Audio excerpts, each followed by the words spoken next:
welcome. Today we will look at the Tunisian Chevron Stitch.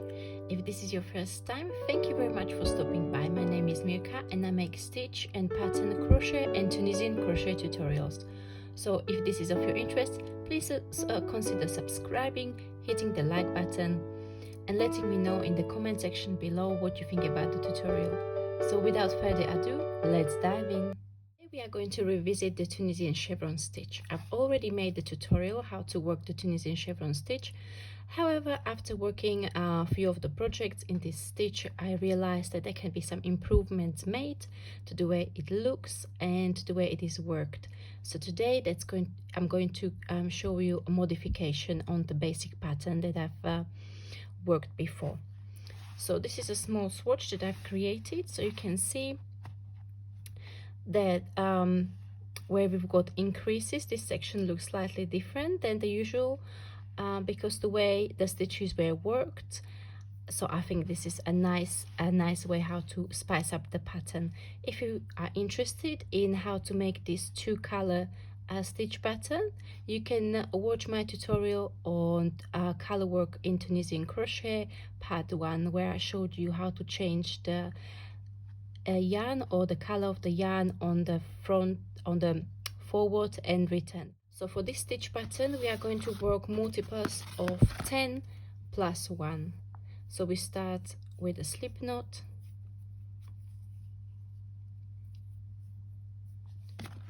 and we chain 10 plus 1. So what I'm going to do, I'm going to make 2 repeats to demonstrate the stitch pattern.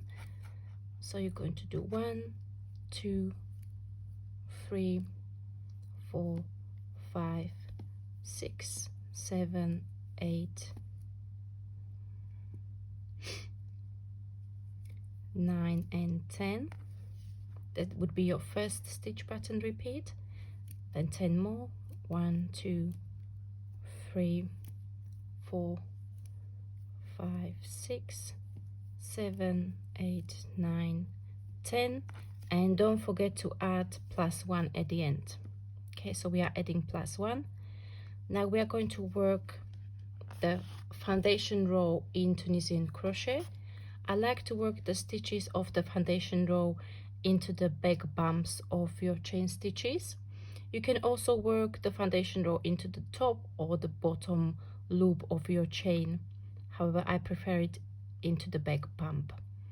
Okay, so we are going to work from front to back under the back bump, yarn over and pull up a loop, and we repeat this all the way to the end of your chain. So we are now working a forward pass. As you know, Tunisian crochet is worked in 2 steps. There are 2 processes. So first we are adding loops on our hook. These loops, you can count them as stitches. The term for Tunisian crochet is, I would say, interchangeable, so you can call them loops or stitches. So we are now working the forward pass where we are adding the loops or the stitches on the hook.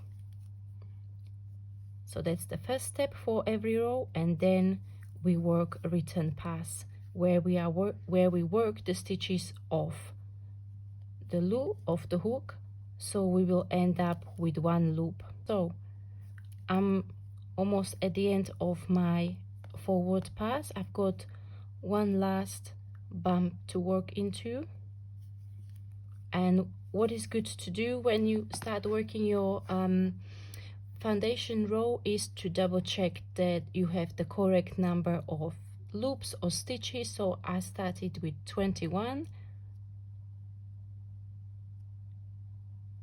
Okay, I've got 21 loops on my hook. Now we're going to continue with return pass. So we will yarn over and pull through 1. Also, this is also known as a chain 1. And then yarn over, pull through 2. And we will repeat this all the way to the end, so that we will end up with 1 loop on our hook.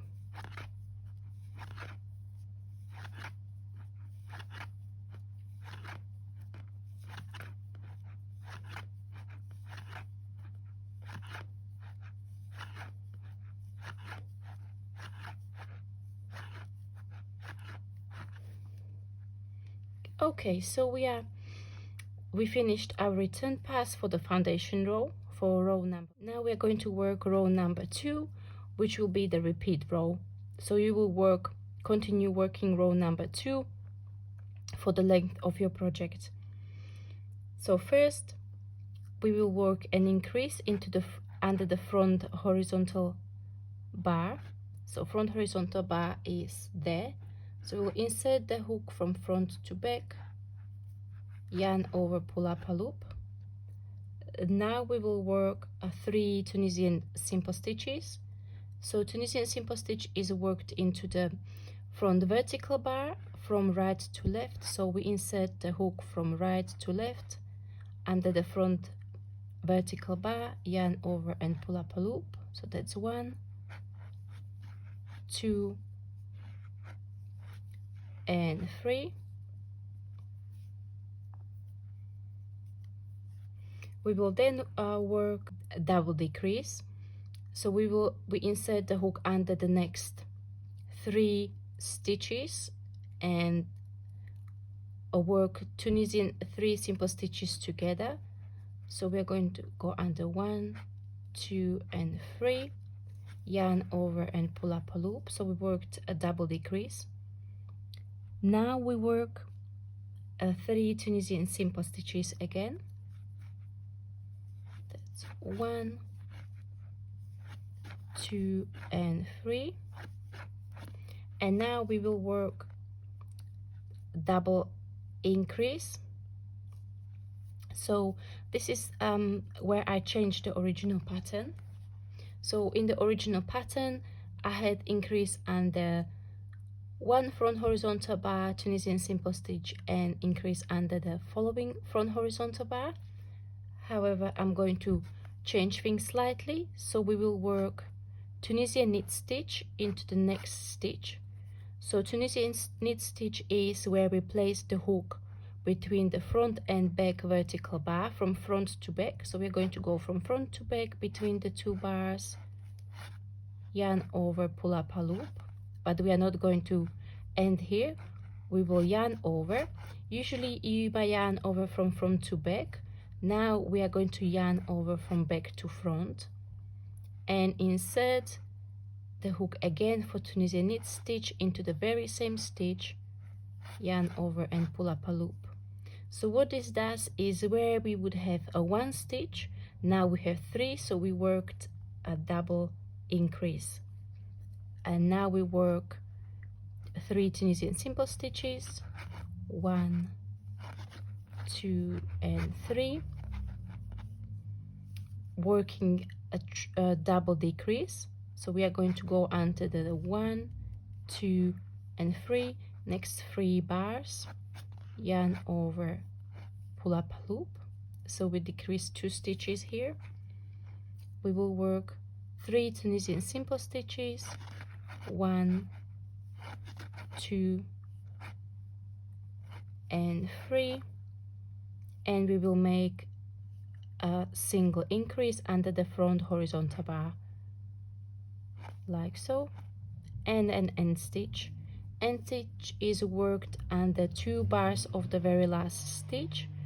So we locate the very last stitch, and there you can see that you've got 1 strand or 1 bar on the right and 1 on the left. So we place the hook under both of these, yarn over and pull up a loop. So now we will work standard return pass of chain 1, yarn over and pull through 2.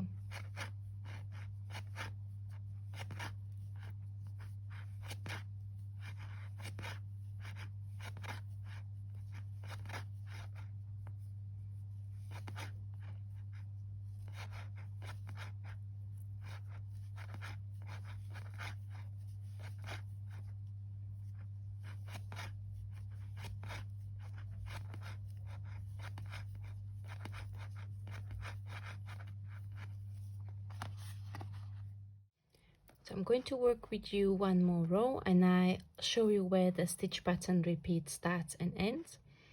So the stitch pattern repeat begins with the increase. So we work an increase under the front vertical bar, then 3 Tunisian simple stitches, 1, 2, 3. Then we will work double decrease, so we will work 3 Tunisian simple stitches together. Then we will work 3 Tunisian simple stitches, 1, 2 and 3, and then we work Tunisian knit, increase, and this is where the stitch pattern finishes.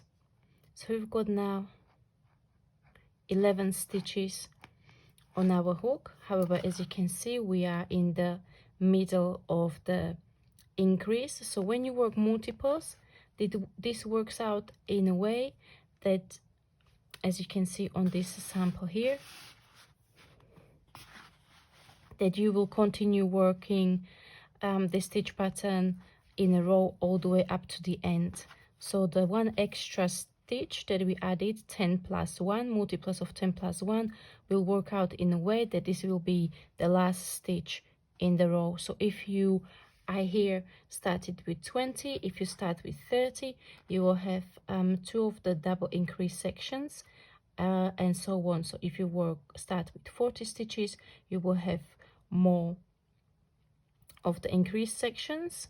So you will not actually complete your repeat at the end with that Tunisian knit stitch and an increase, but as at the end of the row you will work increase and the end stitch. So the increase stitch from the multiple shifts to the end. So we've increased here, so we need to now work Tunisian knit stitch into the same stitch, then 3 Tunisian simple stitches, 1, 2 and 3, double decrease, so 3 Tunisian simple stitches together,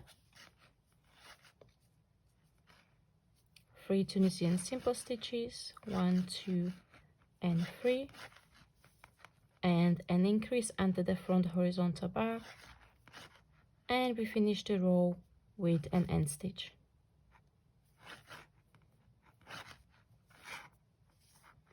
And that's it. This is how you work the modified Tunisian chevrons. Thank you very much for watching. I hope you found this tutorial useful. You can let me know in the comment section below whether you've used this stitch before. If not, what would you like to use it for? And I'll see you in the next tutorial. Thank you and bye bye.